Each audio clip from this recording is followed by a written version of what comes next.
WHO memberikan indikasi kalau COVID selesai di dunia ini baru tercapai di tahun 2025. Walah, sebuah perjalanan yang panjang sekali ke depannya. Masih 4 tahun lagi. Masih lama ya. Sama lamanya dengan menunggu Newman giliran pegang kendali bernegara. Baik, kita bahas lebih dalam tentang pandemi ini. Dalam kacamata perang, sesungguhnya saat ini adalah masuk kategori perang dunia ketiga. Perang dunia secara harafiah ya artinya ada musuh bersama. Musuh bersama saat ini adalah makhluk tak terlihat, makhluk kasat mata. Karena masuk kategori perang, maka pasti ada tumpah darah, ada casualties. Yang ujungnya ada yang menang, ada yang kalah. Karena masuk kategori perang, maka sesungguhnya strategi bernegara harus pakai war mode, strategi perang. Dalam strategi perang, jurusnya cuma satu, survival, harus hidup. Terlepas nanti perangnya kalah atau menang. Untuk hidup, kita lakukan apapun sekali lagi untuk tetap hidup. Apalagi sebuah bangsa yang harus tetap hidup. Apalagi sebuah negara yang harus tetap hidup. Dan dalam mempertahankan kehidupan bangsa dan bernegara, yang unggul bukan hanya hidup, tetapi juga memenangkan peperangan. Untuk menang perang, kita harus bertempur hebat, punya mental baja, kompak, dan punya strategi jitu. Menurut pakarnya, siapa lagi yang saya ambil referensinya kalau bukan Ibu Siti Fadilah yang saya kenal baik. Beliau banyak menginformasikan melalui YouTube channelnya juga. Kita sarikan bahwa virus punya sifat alami untuk survival, untuk tetap hidup. Biasanya punya 3 periode mutasi. Mencontoh Spanish flu di awal abad 20-an. Gelombang pertama, gelombang kedua, gelombang ketiga, virus bermutasi. Seperti bola dilepas dari tangan. Pantulan pertama lebih tinggi, pantulan kedua lebih rendah, dan pantulan ketiga terendah. Virus pertama kekuatannya terlemah, gelombang kedua mulai menguat, dan ketiga terkuat. Itu adalah hukum alam, dilihat dengan kacamata, disederhanakan. Lalu kita lihat strategi bernegara. Ada yang pakai vaksin solusinya, ada yang pakai imunitas, ada yang keduanya dikombinasi. Amerika di zaman Trump pakai cara yang terlihat kasar, yaitu membiarkan rakyatnya terpapar dengan cepat dengan niat agar herd immunity tercapai alami, juga dengan cepat karena yakin imunitas rakyat Amerika baik dan sistem kesehatan Amerika terbaik di dunia. Casualties atau korban perang di bawah 1,5% ternyata.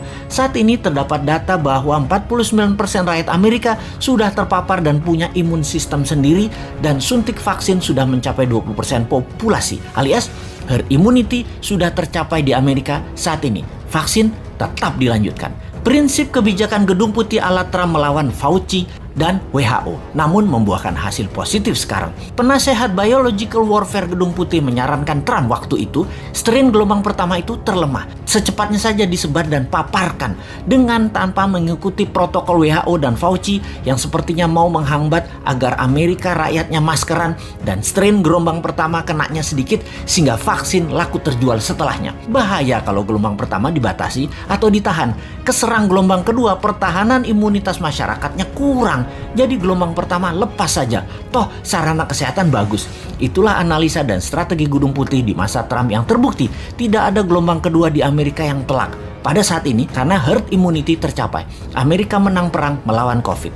Tiongkok pakai cara kedua, terbanyak pakai vaksin lokal produk mereka sendiri, di mana herd imunitas alami tercapai 20%, yang saat ini 40%-nya ini pakai vaksin, di mana 3 bulan lagi herd immunity di Tiongkok tercapai dengan vaksin lebih dari 60% populasi dan 20% natural imunitas. Tiongkok menang juga perang melawan COVID. Gelombang kedua ketika terlambat vaksin dipakai maka akan berat karena mutasi virus sudah lebih kuat.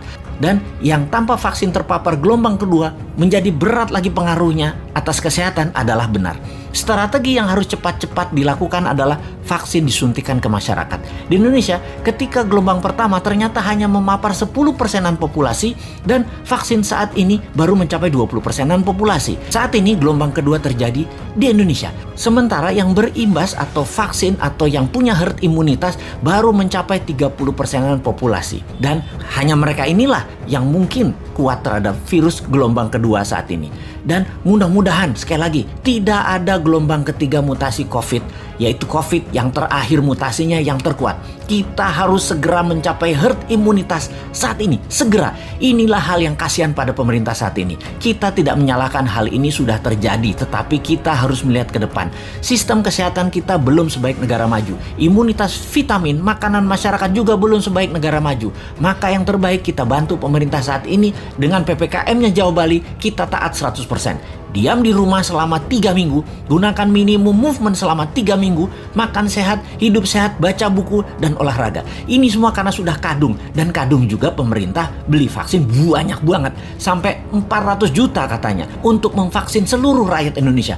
Vaksin ini ada batas waktu, ada expiration date, jadi harus cepat-cepat. Pandemi, kalau penanganannya benar, sarana kesehatan baik, dan imunitas vitamin yang didahulukan, menurut Ibu Siti Fadila, dengan 50 juta vaksin cukup kok. Kecuali pesan banyak ini karena sekaligus jadi proyek pejabatnya. Ya walahu alam.